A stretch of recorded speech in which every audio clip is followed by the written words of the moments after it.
Olá, família Pax, mais uma vez ao vivo aqui com vocês, hoje conversando com o nosso querido Alexandre Garzeri, ele que é estudioso, sabe tudo sobre as escolas iniciáticas e é autor da Madras Editora.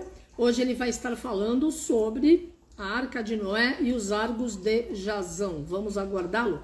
E amanhã, terça-feira, eu entrevisto as queridas Karen e Malu, que vão fazer uma meditação e vão falar sobre a bem-amada Mãe Terra, Pachamama, já que no próximo sábado, dia 22, é dia do planeta Terra, Earth Day International. E aqui está começando a chuva, anjinhos da Technology, na tempestade mesmo, né? Segura a onda aí, anjinhos, pode levar lá longe tudo isso, né?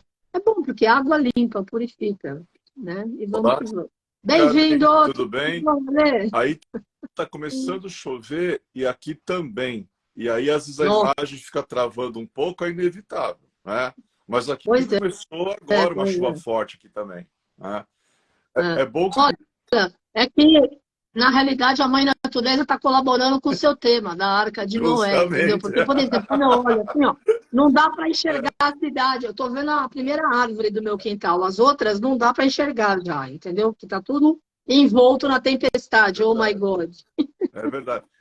E é bom que nas nossas lives a gente já está também passando o boletim meteorológico, né? A gente já está também dando a Claro, meteorologia do dia para todo mundo que fica ligado na gente. Bom, enquanto estamos sem aqui dúvida. ainda, né, antes que se aproxime o dilúvio, né?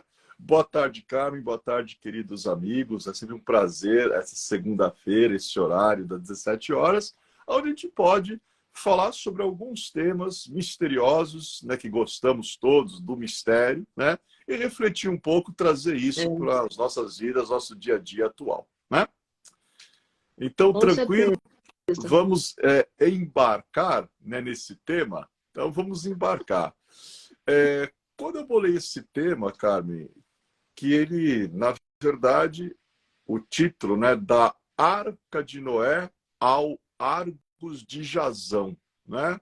Aí as pessoas perguntam, Noé, um personagem, né, que está na Bíblia, no Antigo Testamento, Jazão, ele é um dos principais heróis da Grécia Antiga, ele faz parte daqueles mitos todos e lendas e coisa e tal.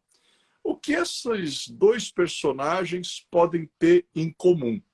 O que eles têm em Pois comum é. são os mares, são os oceanos. E é justamente pela simbologia do oceano que a gente vai começar. O oceano, Tá. ele é um símbolo de um manancial infinito de sabedoria, de gnose, de sofia, de conhecimento. Agora, às vezes os oceanos e mares se tornam turbulentos.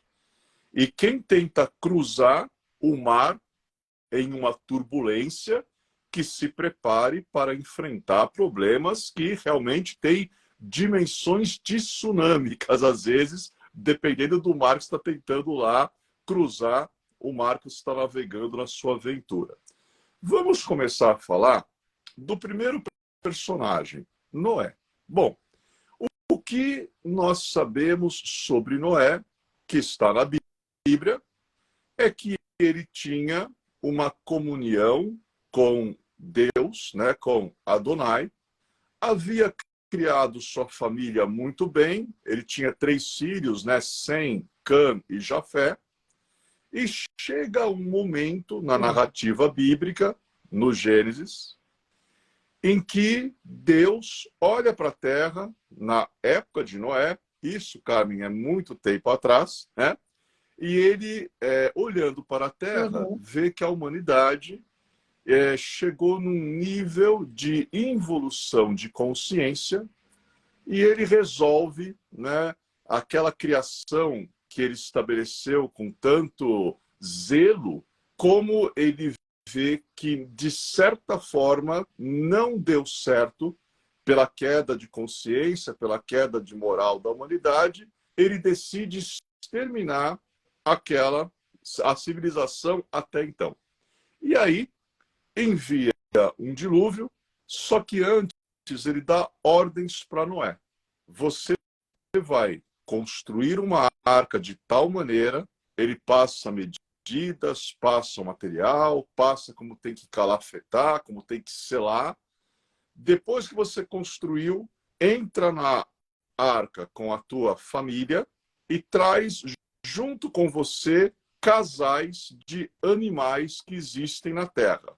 Quando todos estiverem dentro, eu mesmo vou fechar a porta. Então, quer dizer, aquela arca foi selada pelo poder do alto, foi selada pelo poder de Deus. É interessante porque 40 dias de dilúvio, a terra some, aquela arca começa a flutuar e lá para os últimos dias, primeiro Noé solta um corvo. O corvo volta sem nada no bico. Depois Noé solta uma pomba. E aí tem uma hora que a pomba volta com um raminho de oliveira, isso é simbólico, um ramo de oliveira. E Sim. Quando ele solta, de novo, a pomba não volta mais, e aí ele entende que existe terra seca. E a arca para no Monte Ararat, de onde desce Noé, desce a sua família, descem os animais. E no capítulo 9, Gênesis capítulo 9, tem um título que já vou explicar, chamado A Nova Ordem Mundial. Noé estabelece com seus filhos, né, que vão gerar o repovoamento da terra, ele restabelece uma nova ordem mundial e Deus coloca o arco-íris como um símbolo da aliança de que nunca mais inundaria a terra. Eu sei que hoje é difícil de acreditar pela chuva que estamos tendo, é um pouco difícil, mas assim, tenhamos fé, acreditemos, né? Então, é interessante porque essa história, eu falei, eu resumi o que está na Bíblia. Todo mundo conhece. Quem não leu a Bíblia já pode ter visto algum filme que fala sobre o tema. Não é uma história desconhecida. Agora, Carmen, você sabe que a Bíblia ela é um tanto quanto metafórica. Ela é simbólica. Sim. Ela tem que ser interpretada. Às vezes eu não posso levar ao pé da letra. Eu preciso entender que por detrás daquela letra existem significados ocultos. Quando nós analisamos a Bíblia num contexto mais da tradição esotérica ocidental, quando analisamos num contexto mais teosófico, por exemplo, vamos começar pelo nome Noé. Se eu pegar o nome Noé, essas 3 letras, e eu simplesmente inverter, trocar de posição, em vez de Noé, eu escrever Eon, ou seja, eu escrevo de frente para trás, de trás para frente, Eon. O que quer dizer o termo Eon? Eon quer dizer era. Era, sabemos que é uma medida de tempo. Às vezes, em alguns textos, os mestres usam esse termo. Olha, daqui a certos eons, ou daqui a tal número de eons, que são eras. Isso é interessante porque o capítulo 9, Gênesis capítulo 9, a nova ordem mundial, que sabemos que é um termo que hoje líderes do mundo se utilizam desse termo. A primeira vez, né, que esse termo foi usado com um certo sucesso é justamente nessa história de Noé. Capítulo 9, Gênesis, a nova ordem mundial.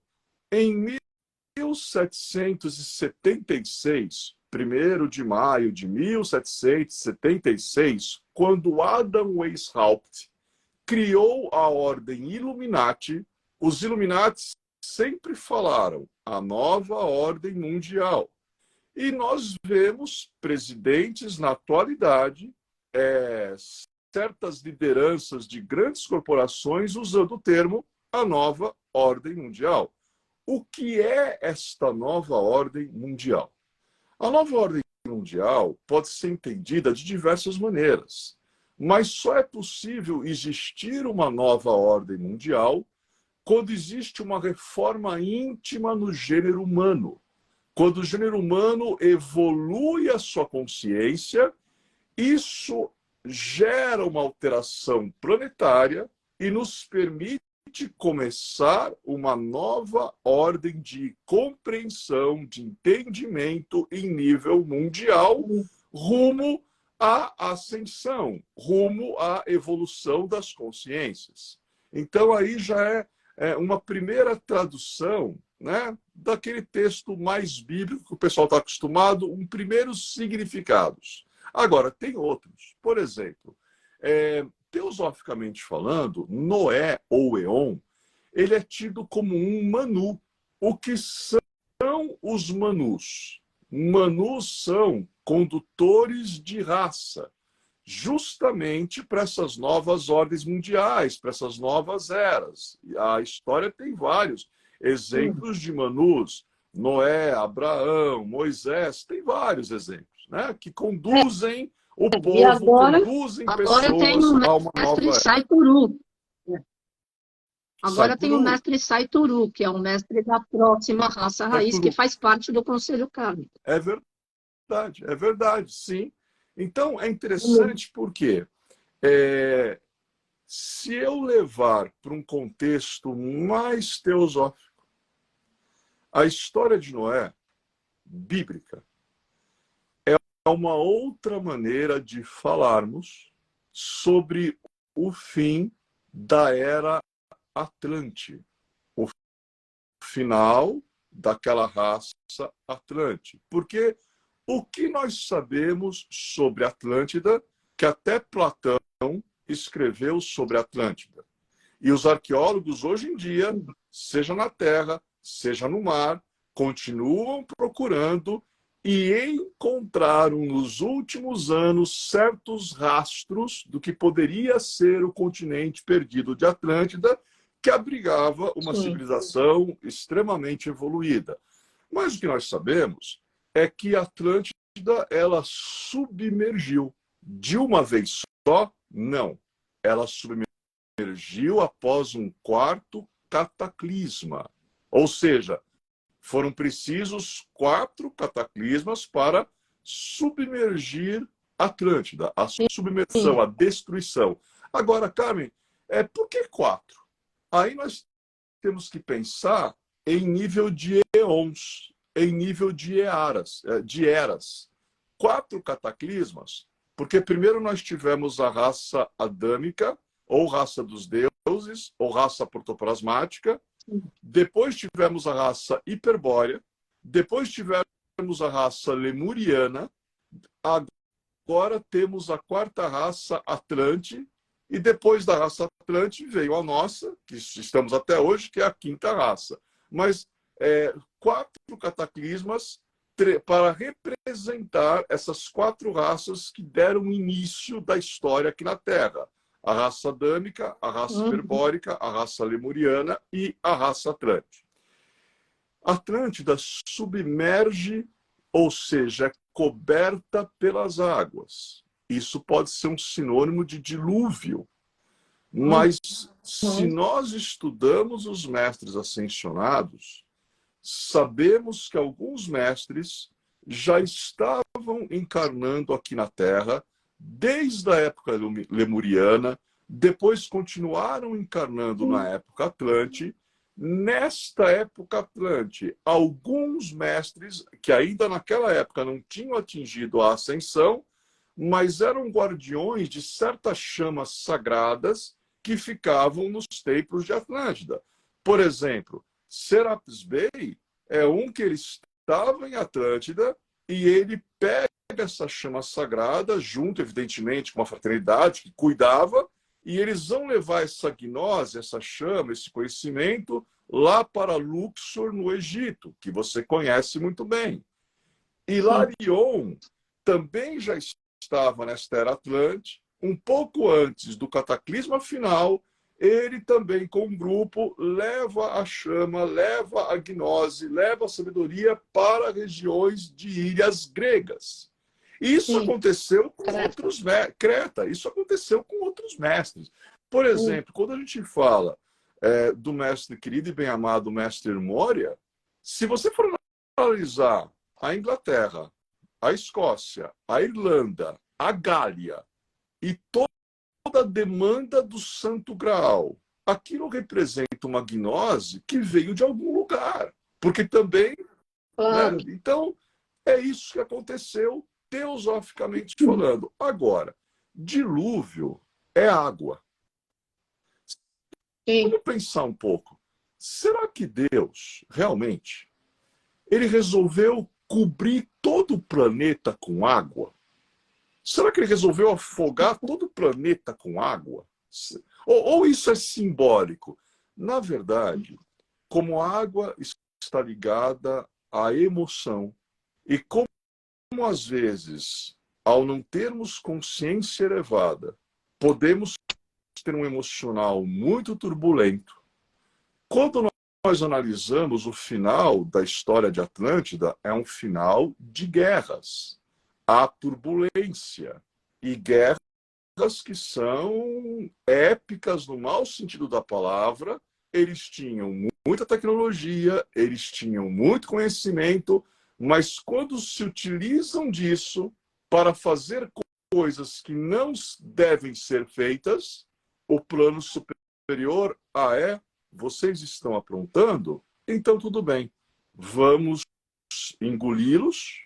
Aqueles que merecem serão enviados para outras partes na Terra e esses iniciarão uma nova era mundial, né? Então é um outro entendimento da história de Noé. Por exemplo, é dito que a arca de Noé parou no Monte Ararat. O que nós sabemos a respeito do Ararat? Bom, pelo menos assim, um pouco do que eu sei, né? Existe uma ordem, acabei de dar risada, que acabei sabendo que esse é meu mundo, né? O mundo das ordens. Existe uma ordem hermética que o nome é Ordem do Ararat. Olha que interessante. Ah, é? Não sabia. Ordem do Vou Ararat. até anotar. Ordem do Ararat. É bem hermética, viu, Carmen? É bem fechada. E essa ordem tem a ver, né, justamente pelo fato, né, da parada da arca no Monte Ararat. Agora, além da ordem do Ararat, existem outras ordens que são baseadas nos 3 filhos de Noé, Sem, Cã e Jafé.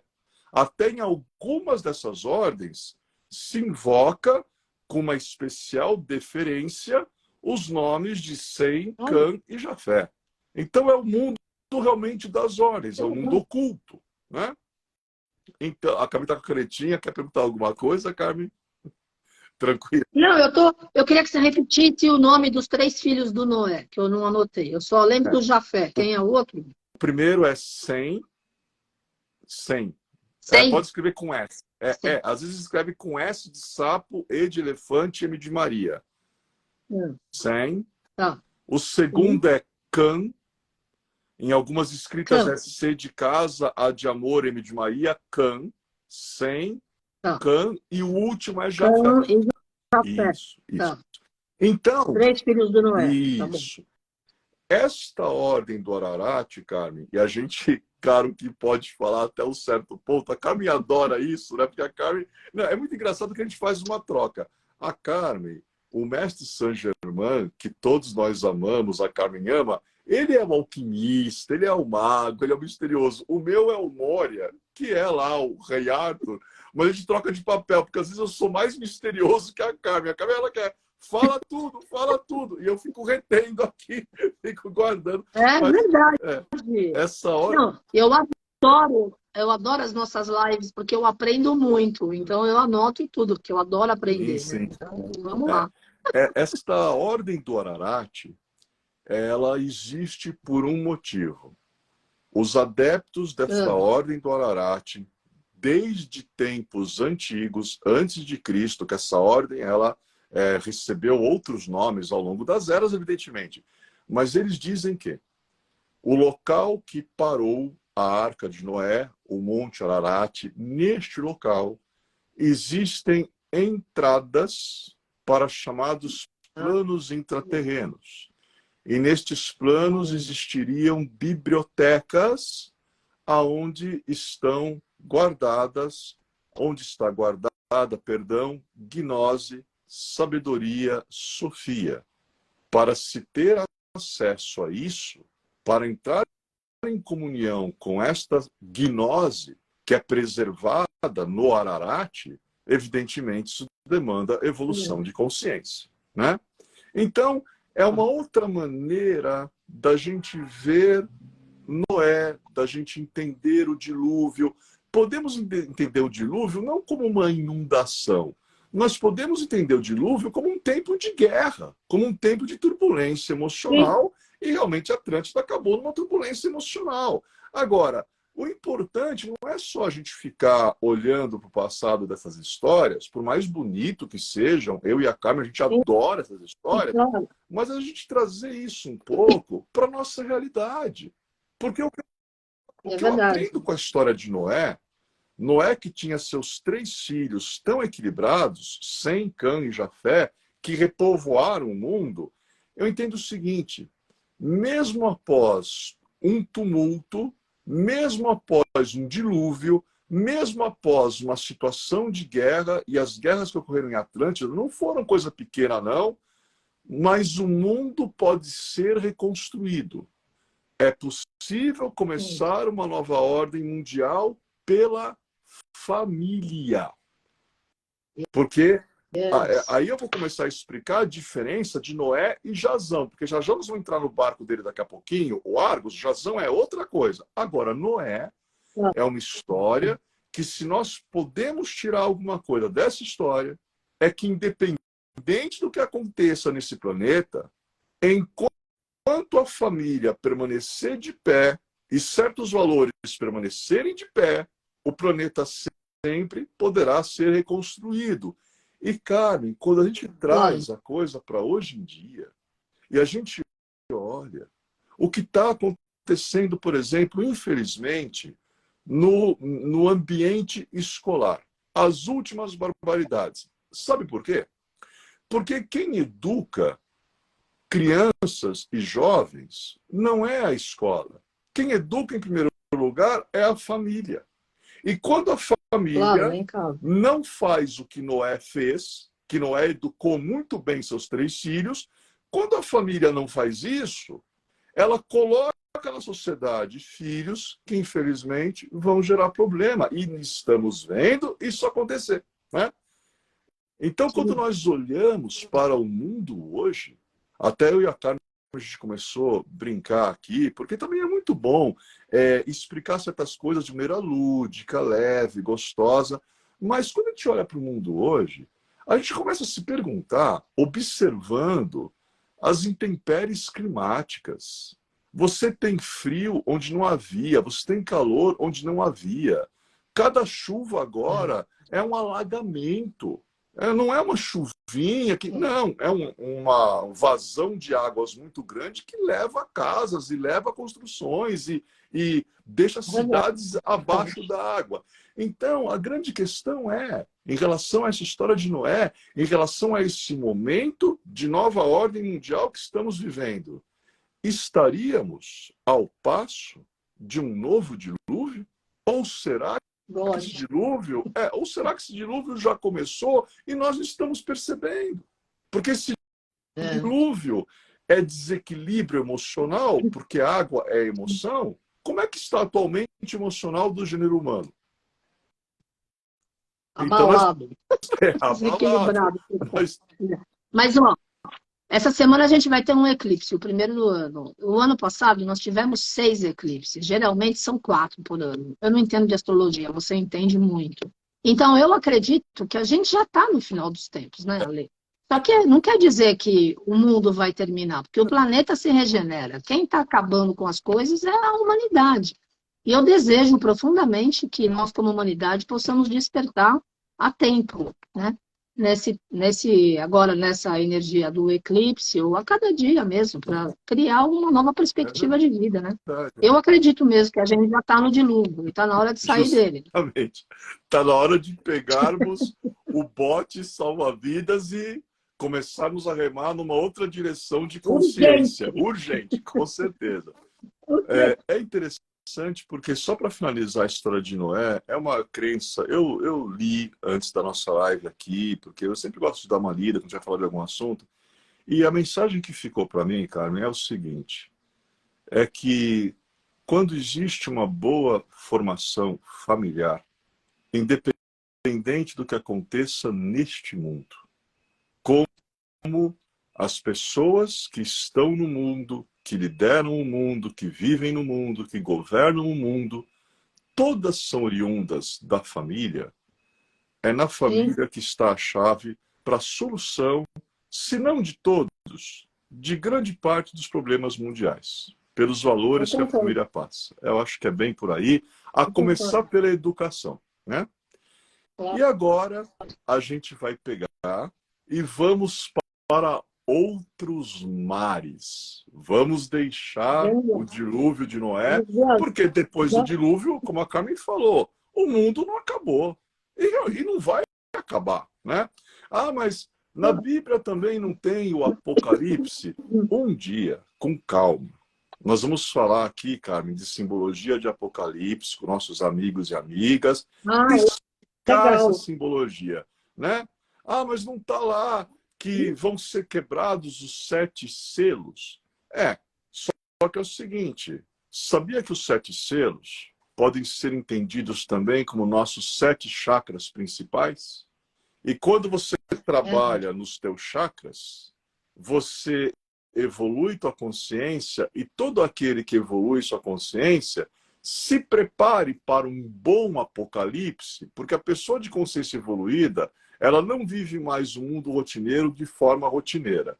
Ela vive de uma maneira com melhor qualidade de vida, muito melhor, e com uma visão muito maior das coisas, e consegue entender os sinais. E se entendendo os sinais e se interpretando os sinais, evitamos qualquer intempérie climática, qualquer apocalipse, qualquer coisa que advenha por aí, né? Agora, vamos falar dos nossos amigos gregos. A Carmen vai rir em alguns momentos, porque eu não mandei nada para ela hoje. Eu vou falar aqui uns nomes, Carmen, mas eu vou até por amor a você, eu vou falar alguns nomes, nem se preocupem em anotar, Carmen, porque nome grego é uma coisa que, pelo amor de Deus, né? Mas vamos falar de uma outra história. Tentarei. Isso, vamos falar de uma outra história que tem a ver com o mar. Tem a ver agora, não com um Manu. Noé, ele é considerado um Manu. Jazão. Jazão, né? J-A-S-A-O, acento, né? O tio aí sobre o A, Jazão. Jazão é uma das figuras mais famosas dentro das histórias ligadas à Grécia Antiga. Então vamos resumir o início da história de Jazão. Jazão, eu fiz aqui uma listinha, porque a história dele é muito longa. Jazão é filho de Esson. Esson era o rei de uma terra chamada Iolco. Só que aí ocorreu um problema. O irmão do rei Esson, chamado Pélias, destronou o rei Esson e ocupou o trono que era para ser do filho do rei Esson, que era Jazão.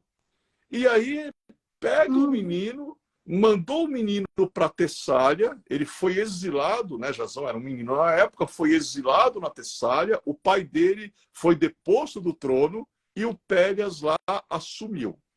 Na Tessália, no tempo de exílio, Jazão ele foi instruído por um personagem chamado Quiron. Com Q de queijo. Alguns falam Quiron, outros falam Quiron. Quiron é um centauro que é tido como diferente, né, dos outros centauros, que eram violentos, eram brutos. Quiron não. Ele era dedicado à sofia, era dedicado à sabedoria, era dedicado à gnose, e ele é responsável por instruir os maiores heróis da Grécia Antiga. Vários heróis tiveram Quiron como professor. Tem uma história que os jovens gostam, Carmen, até fizeram um filme, chamado Percy Jackson e o Ladrão de Raios, aonde o menino, né, que é filho lá do Poseidon, é filho do Netuno, ele é enviado para uma escola que forma filhos de deuses do Olimpo, uma escola moderna, tipo uma Hogwarts, só que é de mitologia grega, e o professor do menino lá é um Quiron, é um centauro. É muito engraçado como as pessoas...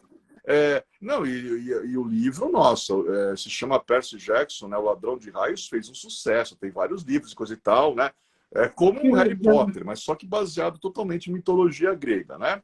Então, Sim. esse Jazão, ele foi instruído, né, por este Quiron, um mestre. Quiron representa a gnose, e quando ele chega numa certa idade, ele deixa a Tessália, ele estava na Tessália, e ele fala: vou voltar para Iolco, eu vou recobrar o trono do meu pai, eu vou retomar o trono.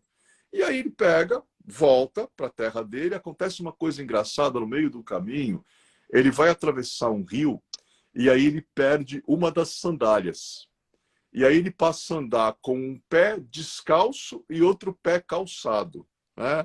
Isso é algo assim um pouco simbólico, porque o pé calçado é um sinônimo de uma modernidade, já de uma indústria de tecnologia. No caso, uma sandália, ela é manufaturada. Sim. E aquele pé descalço te mantém em contato com a terra, com o que é mais primitivo, com o que é mais antigo. Em algumas escolas esotéricas ocidentais, a simbologia do pé calçado e do pé descalço é muito importante também, né? Por vários motivos, né? Então, ele chega, se apresenta, está tendo uma festa, o tio dele, o Pélias, o rei usurpador, está lá. Quando vê o menino, o Pélias fica branco. Por que ele mandou o menino embora? Por que ele exilou o menino? Porque uma profecia foi feita que ele seria destronado pelo sobrinho. E ele temia essa profecia, né? Então, quando o menino chega e se apresenta, ele finge uma cortesia com o sobrinho, recebe bem, e aí o sobrinho fala do trono. Ele fala: olha, você ainda é novo e coisa e tal, eu sou o seu tio, estou aqui cuidando bem de Iolco, cuidando bem das terras que foram do seu pai, e terras que ele usurpou, né? Do pai do Jazão, né? Eu estou aqui cuidando bem, mas vou lhe entregar o trono com prazer, só que tem uma condição. Eu preciso, para ver se você é digno do trono, te enviarem uma missão. Aí, Jazão, qual é a missão? Vá buscar para mim o velocino de ouro, ou o tosão de ouro. Vamos explicar o que é isso. Velocino de ouro, ou tosão de ouro, nada mais é do que um carneiro. A pele dele era de ouro, e esse velocino de ouro, esse carneiro, tinha poderes milagrosos, gerava prodígios, né?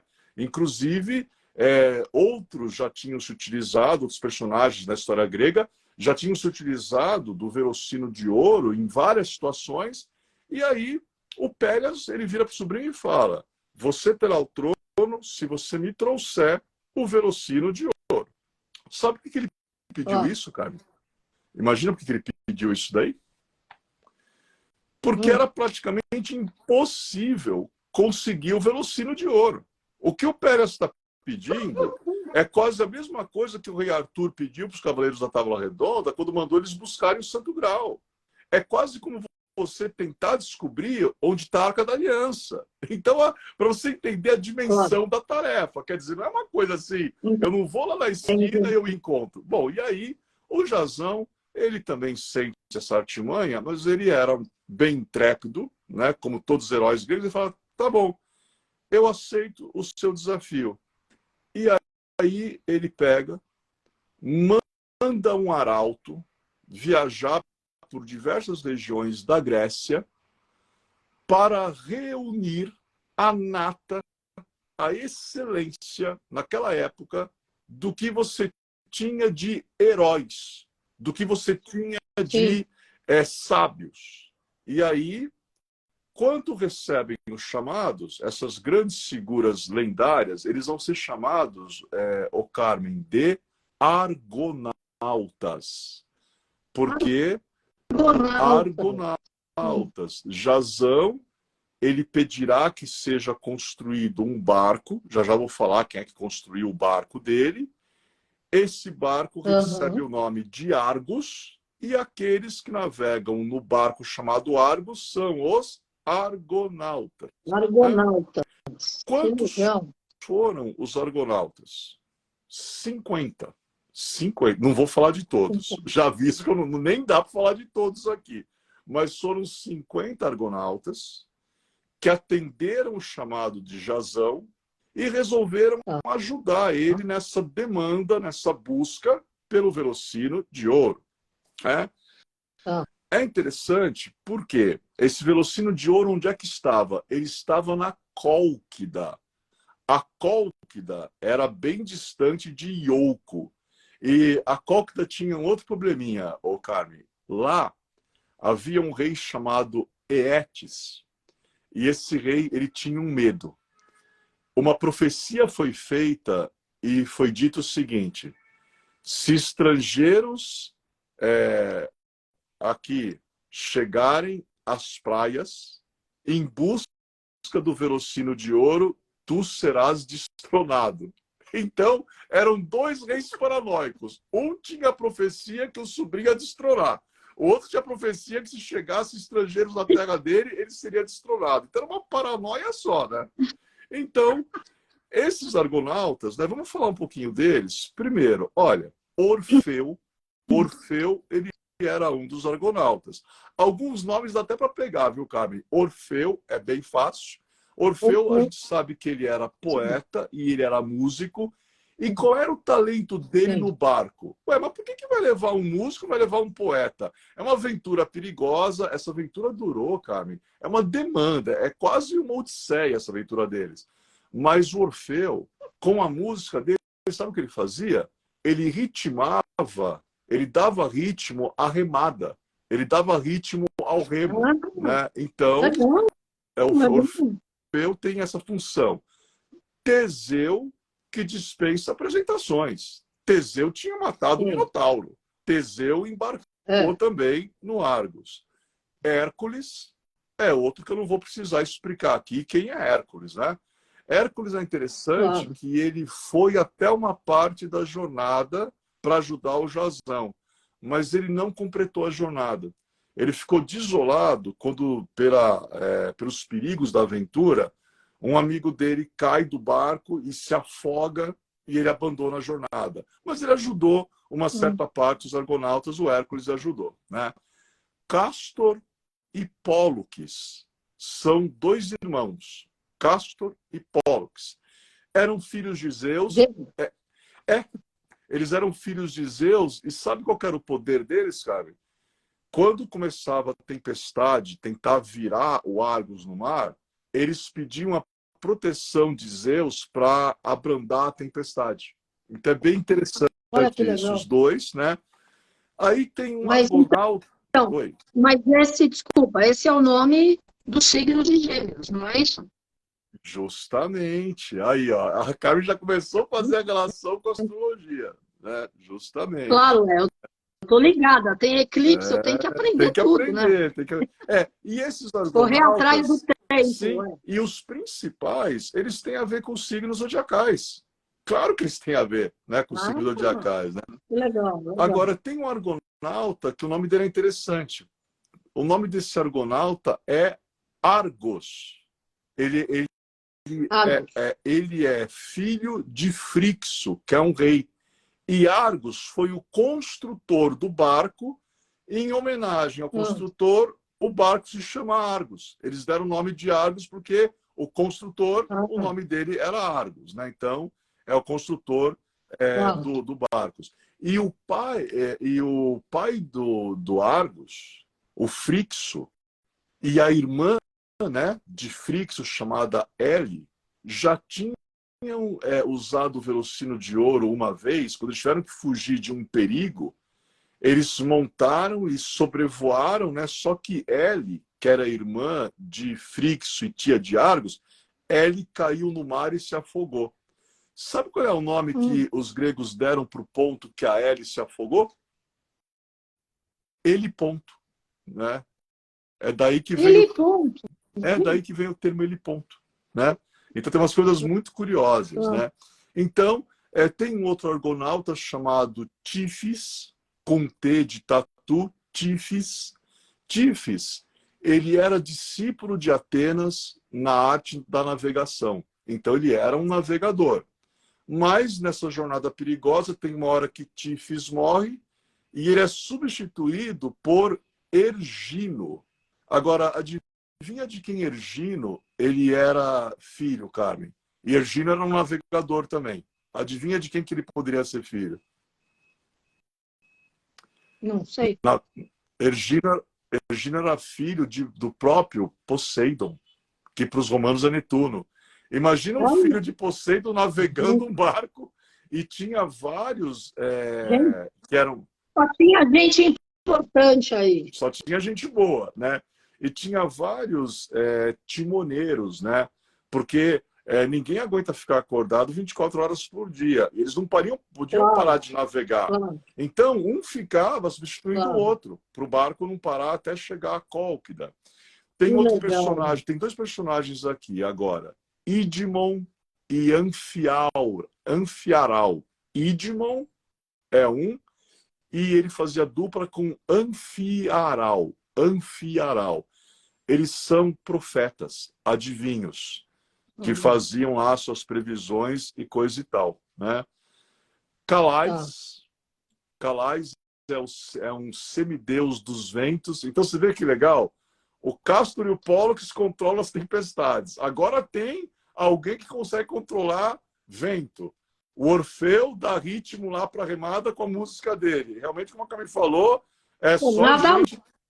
Só gente, né? Top.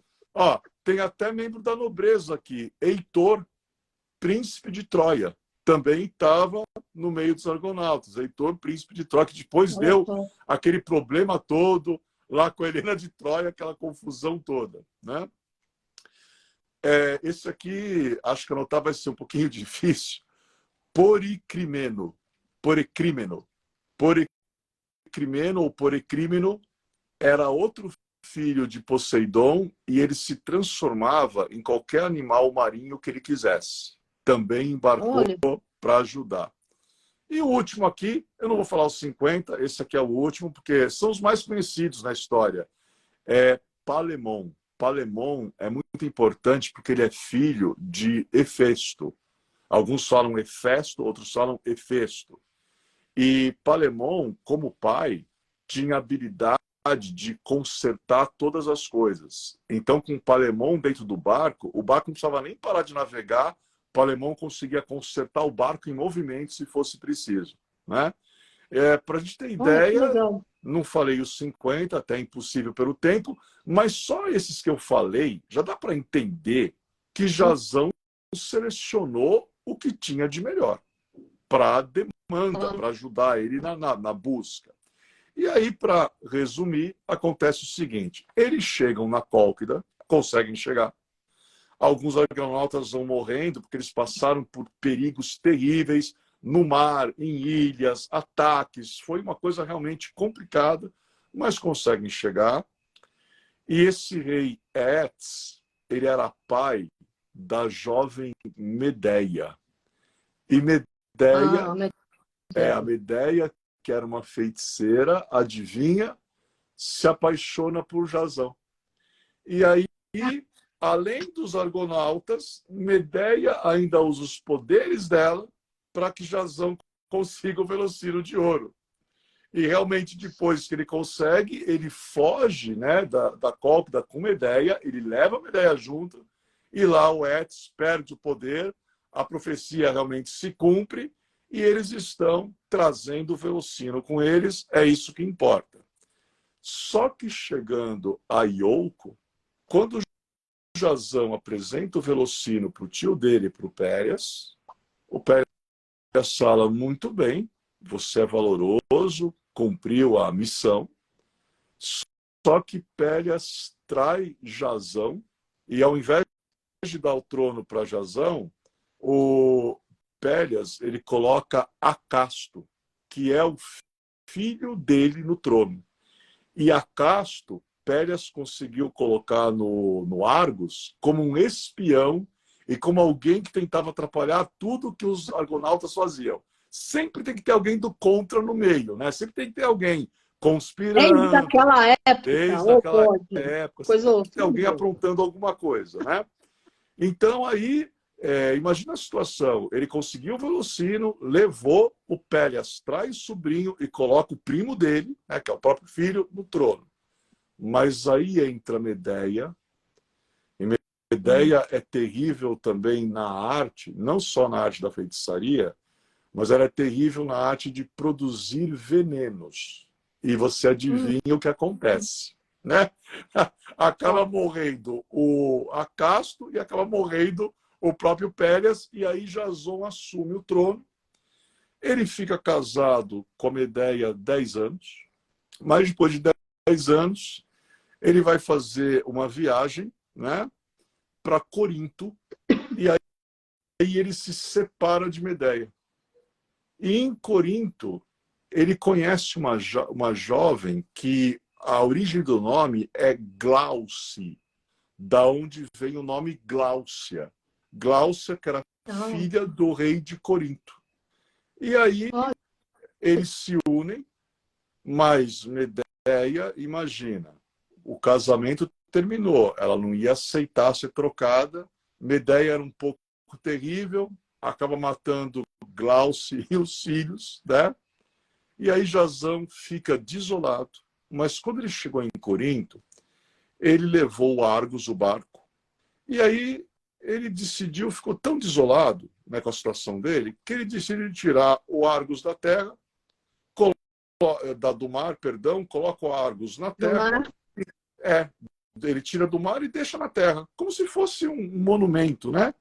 E todo dia Jazão ia para debaixo do Argos, sentava e ficava olhando o mar, ficava olhando o horizonte, lembrando, né, das aventuras dos argonautas, dos antigos tempos, aquela história toda, onde ele tinha sido mais feliz. E num belo dia ele chega, está sentado embaixo do Argos, mas a maresia corrói. Quando o barco não fica na água e não fica sendo mantido, a maresia tem o poder de corroer. E aí o Argos cai sobre ele e morre Jazão, né?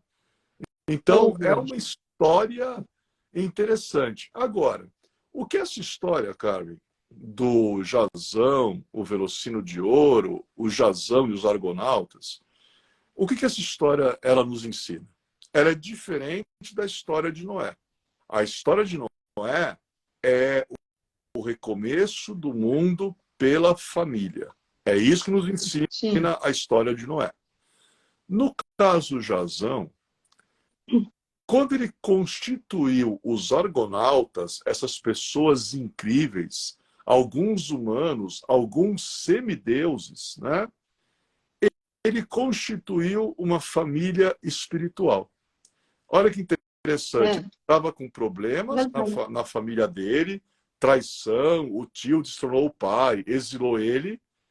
Ele chama uma família com pessoas virtuosas, com pessoas heróicas, com pessoas de valores. Ele constitui uma família para partir em uma jornada perigosa, da qual nem se sabia se iriam voltar.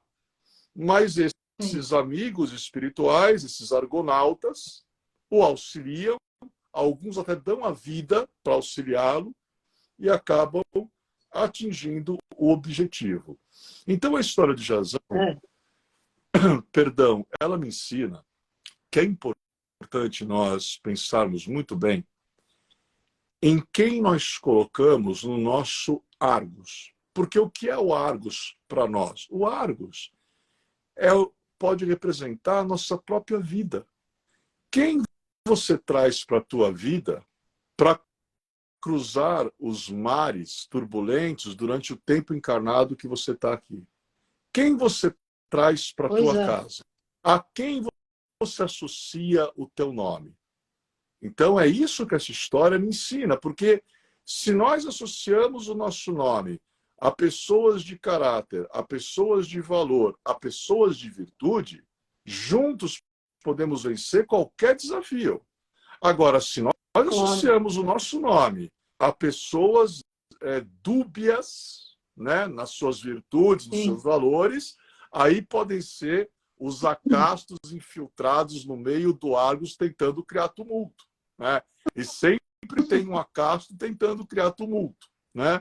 Então, É, é interessante porque eu estava pensando nessa história e, na verdade, tudo é justamente a Constituição, Carmen, se a vida vai dar certo ou não, é muito baseado na Constituição do Argos. Quem você chama para navegar contigo? E aí eu me lembrei de você. Quando eu estava lendo a história, eu passei ontem enterrado em livros de mitologia grega, lendo todo mundo. Eu falei, gente, eu não vou conseguir colocar 50 nunca aqui na história. Aí eu peguei os principais, né?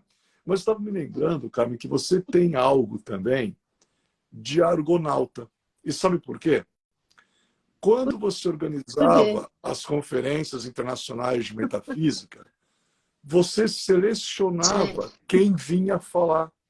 E você procurava chamar pessoas verdade. de várias áreas que tinham diferentes habilidades para entregar o melhor para aquele público que buscava Claro. evolução de consciência.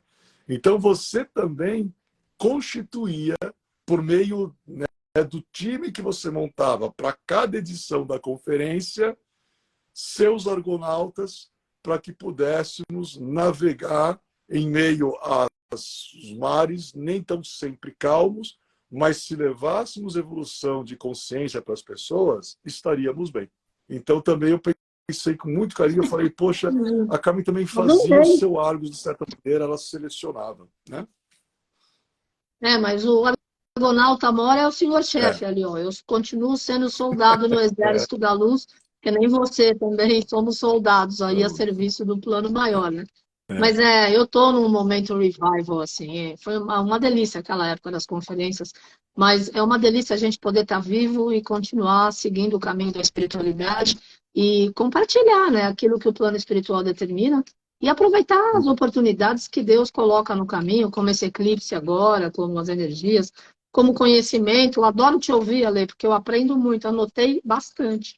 Você tem 5 minutos. Você quer fazer mensagem, falar mais Eu alguma vou coisa? aproveitar. Tempo seco, Carmen. Chuva só hoje. Olha o resultado do tempo seco. Enfim, perdão até. Eu vou aproveitar esses 5 minutinhos. Ó, o mel.